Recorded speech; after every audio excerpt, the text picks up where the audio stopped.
Excuse me also, because many of the things I wish to say will be difficult to understand. I apologize that tomorrow I shall speak to experts, and I think they will find it more difficult to understand than you will, because some of the things I want to say are unconventional. When I say something unconventional, I will explain that it is unconventional. Now, 1 minute, how do I move things here? Yes, okay. Red and green. Now, the title has to do with Hawking points. Now, that's already unconventional, because in standard cosmology, I shall be talking about cosmology, in standard cosmology, they don't have such things. Now, to tell you what they would look like, if you had eyes that could see microwave radiation, not ordinary light, but microwave radiation, and you were out in space, I claim that you would see certain spots in the sky which are about 8 times the diameter of the full moon. So, not very big, but the full moon seems big to you, but just because we're used to it. But 8 times the diameter of the moon, sometimes slightly smaller, but never bigger than that. Now, these spots are not part of conventional cosmology. However, they are an expectation of the scheme that I wish to describe. Now, first of all, I want to show you a picture of the universe. This is a picture of the universe. It's a space-time picture. Those of you who attended the previous talk will understand about space-time pictures. Time is the dimension going up in the picture. Space is going around. Now, I have to, in order to get the whole picture in, I have to suppress 2 dimensions of space. So we have 1 dimension going horizontally. In fact, perhaps I will show you the next picture. It doesn't move exactly when I mean it to, but all right. The blue section shows you, roughly speaking, 1 time. So that you imagine that blue section moves up the picture, and at any one time, you have a section through this picture of the universe. As you see at the bottom, let me go back. I have to get used to the time delay. Yeah. Oh, no, that was meant to be backwards. I was told that if I press the red button, it goes backwards, and the green button, it goes forwards, but it doesn't seem to do that. Okay. Yes, so the Big Bang is at the bottom. That's supposed to be the beginning, and then the universe expands outwards, and as the time progresses, it slows down in expansion a bit, and then it starts to accelerate in its expansion. This is a fairly recent discovery, this acceleration of the expansion, which is often called the effect of dark energy. I call it the effect of Einstein's cosmological constant, which is a term that Einstein introduced into his equations for general relativity for the wrong reason. He wanted a static universe, but when it was found that the universe expanded, he retracted his cosmological constant. It's called the lambda term. But unfortunately, or fortunately I should say, that his introduction of this term does describe the way the universe has this expansion in the remote future. Now, there's another feature of this picture which may seem puzzling. At the back, it's sort of got frilly. That's because I don't want to prejudice the issue as to whether the universe actually closes up and is spatially closed, or maybe it is open and it goes and does complicated things. So I'm not going to be concerned with that, except that I shall describe the 3, I'm sorry, there is a time delay in my, I want the next picture. Perhaps if I say, next picture, please. This thing doesn't seem to do much. Next picture, please. Yes. Now, you see, these are some pictures due to the Dutch artist M.C. Escher, and they describe the three types of uniform geometry. At the top left, we see a picture. These are all in terms of angels and devils. It's very clever how he does it all. In the top left, we see the ordinary Euclidean geometry, which is a flat geometry. At the top right, we have the positively curved geometry, which you can think of as the surface of a sphere, except that you have to think of more dimensions. This is only a two-dimensional geometry. In 3 dimensions, it's a similar thing, but one more dimension. But the positive curvature is the one at the top right. The one at the bottom is the picture of negative curvature. That is the third kind of geometry. Cosmologists tend to believe it is more or less flat, the top left one. However, it doesn't make much difference, and what I want to say, we don't care too much which it is. But the reason I have the frilly geometry at the back is just so that I don't want to prejudice the issue.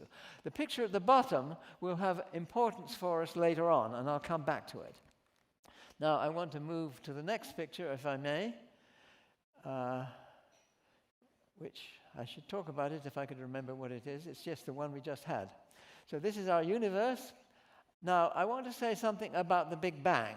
Some people would say this picture is inadequate because it does not describe the very early stage of the universe, which is called inflation, or cosmic inflation. Now, there are 2 reasons which I don't describe it in the picture. One of them is that perhaps I do, because it's really in the little point at the bottom, completely squashed up into that point, and you would not see it. The other reason it's not in the picture is that I don't believe it. So this is one thing which is different from standard cosmology, is that I don't believe in the initial inflationary phase. Now, I want to show you what inflation looks like, if it is there. We need a very powerful magnifying glass to have a look at it properly. And the next picture shows you what you would see. You would see something which looks very like the remote future. It has this exponential expansion, which is what we are, again, beginning to see on a completely different scale in the remote future. However, there is supposed to have been such a phase in the very early universe. Now, what I'm going to claim is that there was not such a phase after the Big Bang, but there was, in a certain sense, such a phase before the Big Bang. So inflation is needed to explain certain features of this radiation which is coming in, the cosmic microwave background radiation, which is microwave, and this is in this radiation I claim you would see these spots, which are 8 times the diameter of the moon, slightly warmer than the temperature all around. People don't. Why have they not seen this? Well, the reason is nobody looks. And the reason nobody looks is because they believe that inflation irons out the universe and makes it uniform. I'm going to claim that it's not as uniform as we think. Now, let's go to the next picture. The next picture is the same picture I had before, but with time going the other way. I'm going to try and explain why I don't believe that the universe makes the inflationary phase makes the universe uniform. I don't think I should spend too much time on this because I don't have a great deal of time. But you see, so let's suppose that the universe was collapsing and we had the inflaton field, as it's called, which explains inflation. You put it in, and now I want to make it a little irregular. I'm going to put irregularities in it. Inflation is supposed to get rid of the irregularities. Let's put them in, and what happens? They produce black holes. These black holes all congeal into a great mess. And that would be the most likely kind of ultimate future of this universe, with the inflationary field or not. Now, if we now consider that the other way around, now this is the much more likely initial state, the universe was not like that. And inflation, the inflaton field, would not iron out this initial mess. Why was it not like this? Well, I want to try and explain something about that. But it's not like that. It's much more like that. This is very much like the picture that we really see in the universe. Now, I want to say now something about, this is an Escher picture, not quite the same one I had before, but it is another Escher picture describing the same kind of geometry. Now this is a picture in what's called conformal geometry. Now, in geometry, you're used to thinking of just distances. It may be a curved geometry where the distances are not uniform, but on the other hand, we think of distances. Now, there's a more general kind of geometry, which is called conformal geometry. Now, conformal geometry is the geometry of angles. So if you have a triangle, the triangle will have certain angles, and you can have a big triangle and a small triangle, and the geometry I'm interested in is the geometry of the angles of the triangle. Now, you can have a geometry which is not like Euclidean geometry, and this is the one we're describing here, the negative geometry. But the point I want to make is not that this might be the geometry of the universe. I'm not sure it is. I don't expect it to be necessarily, but it illustrates a nice feature. In this kind of geometry, you can represent infinity. You see, infinity is that circle around the outside.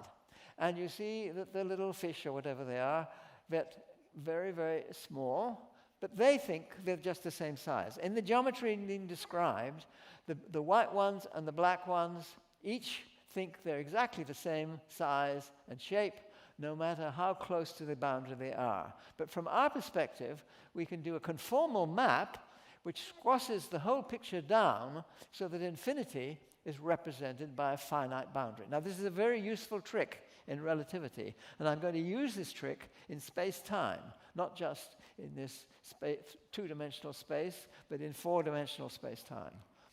Now, in order to describe the geometry of space-time, it's really best to talk about the light cones, or the null cones. You see, in the top picture, on the left-hand side, we have a light cone, or a null cone. And this describes a flash of light. So you imagine at the vertex, that little point in the middle, suppose there is a flash of light. On the right-hand side, you see a spatial description, and that one has all the dimensions in it. On the left-hand side, I had to throw one of the dimensions away, and as the light goes outwards, first of all, it's a point in the middle, and then it reaches the red sphere, I think it's red, and then the blue one. I can't see the colors very well, so you'll have to correct me on that. The blue one on the outside, and those are sections through the cone on the left. So the cone, I have to throw one dimension away, but it really represents what you see on the right-hand side. It's the history of a flash of light. Now, the history of the flash of light has a bottom part to it, the inward cone, and that is of light coming in, focusing at that point. Now, this tells you most of the geometry of space-time. If you know where those cones are, you know most of the geometry of space-time. Now, special relativity, which I think the previous talk was about, mainly, special relativity, you just see the cones are uniformly distributed. In general relativity, they can be sort of all over the place, one way or another.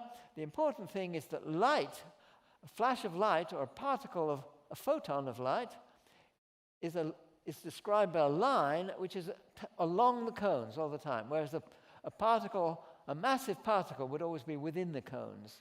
And that's the important part of relativity. You can't travel faster than light, but your world line, that is the history of a point, would be within the cones. Okay, so that is the main part of the geometry. And what I'm trying to say, that is the conformal geometry. It's not quite all the geometry.